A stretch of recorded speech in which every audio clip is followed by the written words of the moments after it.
Well, thank you everyone for joining us today. We have one of our preferred partners joining us to give us an update. Over the last quarter, a lot has happened, and we thought it would be a good idea to have them come and just talk about what's going on, not just in the portfolios, but in the marketplace. So today we have Kyle Smith. He's the portfolio manager at Newport Private Wealth, and many of us has worked with Kyle, and we are excited to have him here today. So thank you, Kyle, so much for joining us today, and we look forward to our chat. Thanks, Mike, and also thanks to IRONSHIELD for the opportunity to speak with you today. That's great. Yeah, no, we're excited to have you here. So why don't we just dive into it? As I mentioned off the top, there a lot's been going on. So maybe what you can do to start off, Kyle, is talk about what's happened over the last quarter and give us an update. Sure. The ups and downs of the market have continued through the summer and into the fall, with volatility seeming to be the only constant. September is historically the worst month for the S&P 500, with an average return of negative 0.9% since 1945. However, given the unusually high market activity, all bets are off as to what might happen. With all the noise out there, it's easy to be distracted, but as we've always done, we use a disciplined investment process, which is focused on striking a balance between risk and reward. In our view, that continues to be the best strategy to create long-term value, reduce volatility, all while producing income and growth for our clients. That thesis is proving itself out over the quarter thus far. Recall that we manage 5 proprietary portfolios, each with a different balance of income and growth-focused investments. We can see the impact of this approach in the performance of the Newport Balanced Fund to the end of the second quarter. As of June 30th, the Balanced Fund and our other 5 proprietary portfolios had increased between positive 6.3 and positive 9.2% for the first 6 months of the year. This positive trend has continued through the third quarter. As of mid-September, each portfolio has increased an additional 3.1 to 3.4%, resulting in year-to-date performance that ranges between 9.7 and 13% for each of our proprietary portfolios. This means that each of these portfolios are currently exceeding the high end of the performance ranges that we would target for an entire year by somewhere in the neighborhood of 2 to 4%. That's great. I mean, the portfolio's done really well. I mean, what do you attribute to that? Like, what is Newport's positioning moving forward, just that we can continue with those type of returns, Kyle? Well, from a positioning standpoint, all of our portfolios are actively managed. We employ a team approach to managing your wealth. Decision-making responsibility does not reside with a single person, and all investment decisions require a unanimous vote from our investment committee, of which I am a member. Our efforts have remained focused on diversifying our portfolios between public and private investments to generate income and growth while reducing overall portfolio volatility. Through the first 6 months of the year alone, we've invested nearly $500 million across 9 asset classes. Through the end of August, we had invested another $100 million in a similar manner. Looking at the roster of what we've done, we get a snapshot of some of the investments we've made in 2021 with both new and existing partners. The list includes investments in both public and private asset classes. For instance, the $20 million Brookfield Super Core Infrastructure Fund investment was attractive as it centered around the predictable and attractive cash flow yield of a stable portfolio of mature infrastructure assets. The investment committee is comfortable with Brookfield's track record and our previous experiences with the firm. The Kayne Anderson investment is a recent example of the investment committee making our first investment with a new partner. After many months of due diligence, we have now made a couple of investments with Kayne Anderson, a US-based real estate focused private lender. And we expect this relationship to grow over time.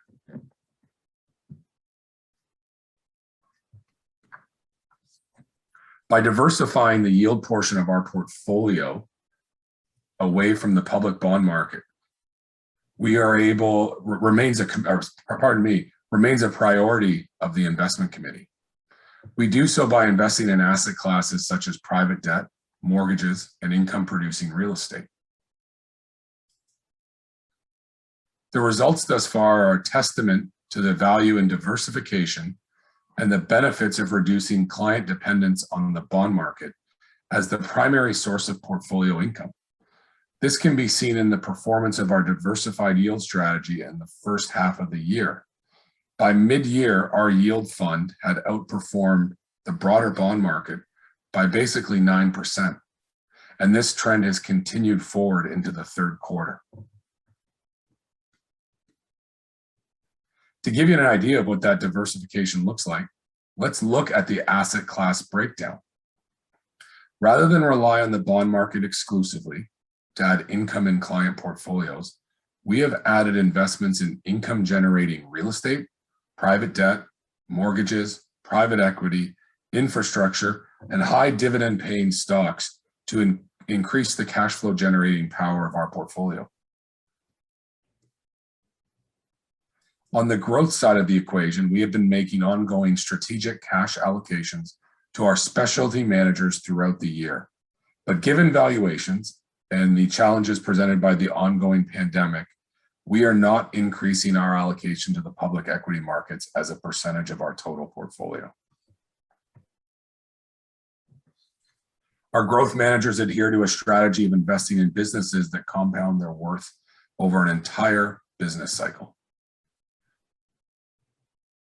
As one of our growth managers, Macquarie, recently noted, history shows that over time, the price of a stock will rise or fall to reflect the true value of the underlying company. We are investing in companies trading at a substantial discount to their intrinsic value. Yeah, and I mean, this strategy has worked for many years for you guys in terms of evaluating the companies within your portfolios. And speaking to many clients, what I'm hearing is that they're worried. They're worried about the next wave of COVID. We've had 3 waves so far. We seem to have survived it. How does Newport manage a potential risk such as a pandemic?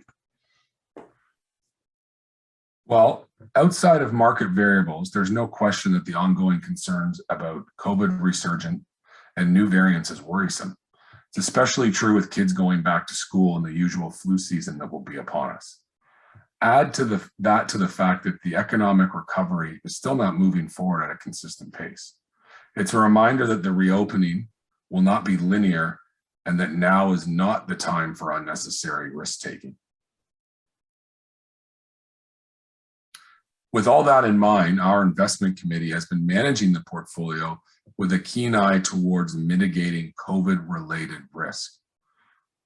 While the pandemic and its effects are certainly unprecedented, the economic conditions that have resulted are not dissimilar to what has happened during other challenging moments in time, most recently in 2008. That's the last time we had an event that impacted global economies on a similar scale, and the lessons learned from that hold us in good stead today. The investment committee at Newport Private Wealth averages nearly 30 years of industry experience. This team-based methodology to due diligence, research, and analysis is a key tenet of our approach to risk management and capital stewardship. That's why we never try to distill 90 days of news and upheavals. It just isn't possible. By design, we're not overly dependent on any one asset class or geography.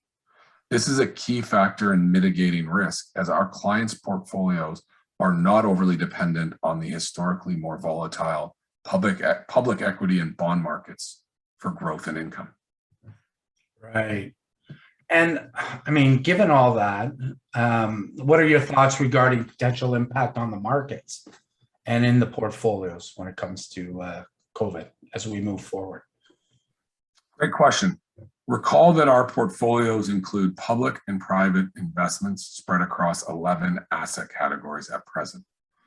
We are also willing to take profits on investments and hold elevated cash balances when the environment dictates. This acts as a buffer in challenging market environments and allows us to be opportunistic following periods of volatility. With public equity valuations stretched and the pandemic-related challenges lingering, we are not of the opinion that this is an environment that warrants outsized risk-taking. As Warren Buffett has famously said, someone's sitting in the shade today because someone planted a tree a long time ago. Great investments take time. We plan for the long term and are smart about paying attention to the factors today that might affect that long-term view. Yes, I agree. And that is a great quote. And it's so true as it applies to today. One topic that's in the news, and I'm sure we're all feeling it, is inflation. So how does Newport manage inflation risk? It is certainly topical, and whether the recent rise in prices proves to be transitory or permanent, our multi-asset class approach provides opportunities to both mitigate and benefit from the impacts of inflation. Our positioning is such that whenever inflation proves to be short-lived or more lasting, or whatever happens with interest rates, our risk is minimized, and in fact, we can accrue benefit either way. Private debt loans, for example, use floating interest rates. Real estate rental income is inflation protected, and rents can increase over time. Inflation can be a byproduct of economic growth, so our stock market investments should benefit from this outcome. The bigger issue is in trying to predict what will happen. You may recall that we recently talked about a New York Times article that noted consumers, economists, and bond traders often attempt to forecast inflation, but in reality, we're all walking in the dark. It highlights the challenge with trying to predict an outcome based on a lack of data. In other words, while many are trying to gaze in the crystal ball, there are too many moving parts to accurately say what will happen next. That's why we remain steadfast in the face of continuing shifts and continue to make investment decisions that meet our criteria for long-term growth and risk mitigation. We're disciplined by design and definitely not driven by headlines. Yeah, I would agree upon that. And that's a philosophy that we want money managers to have. One unique thing that I know about Newport is maybe talk about your use of third-party managers and just basically how this approach has benefited clients over the many years. Sure. Our third-party manager strategy is a key underpinning to our investment model and our strategic approach.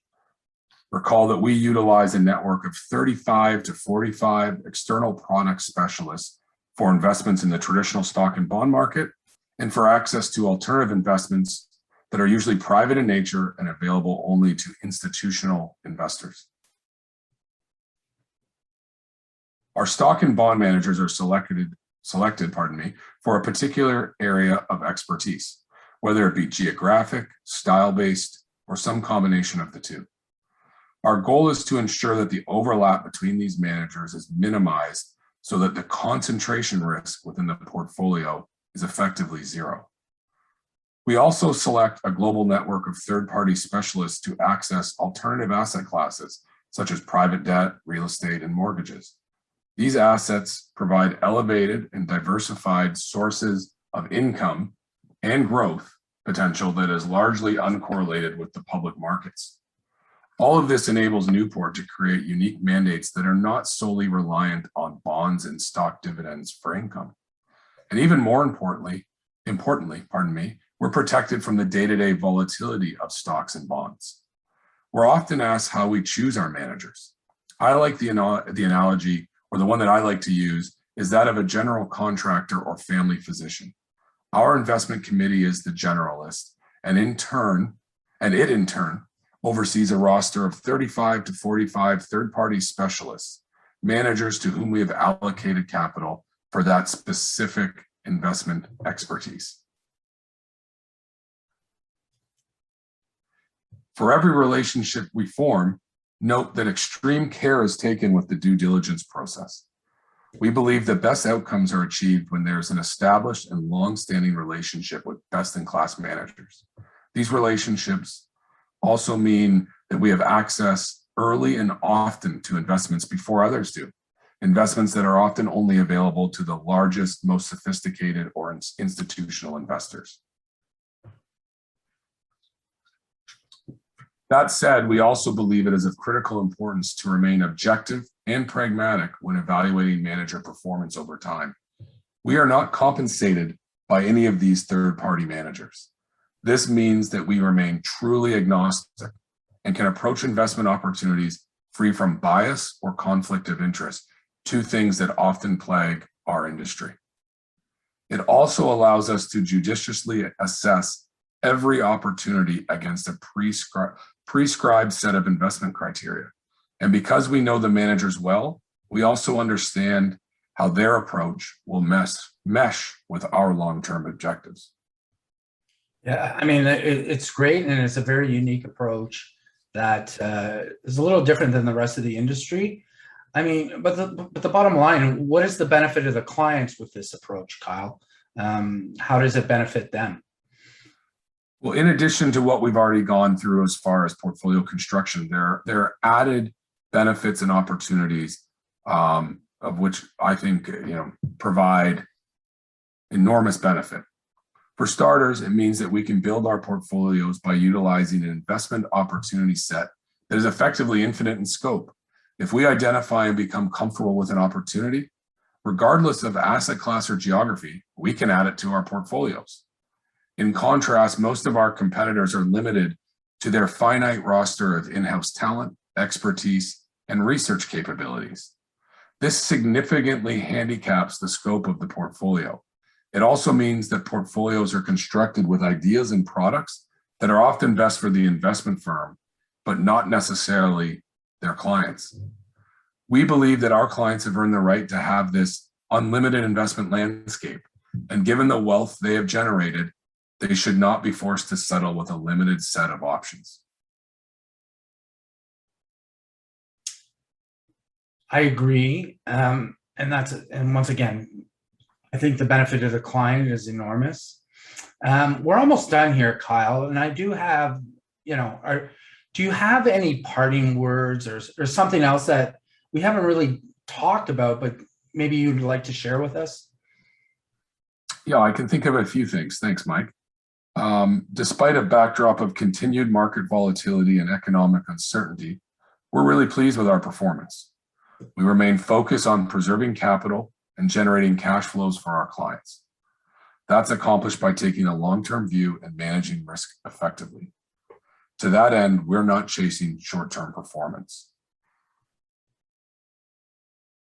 We understand our clients are planning for both today and tomorrow, and it's our job to keep an eye on both horizons.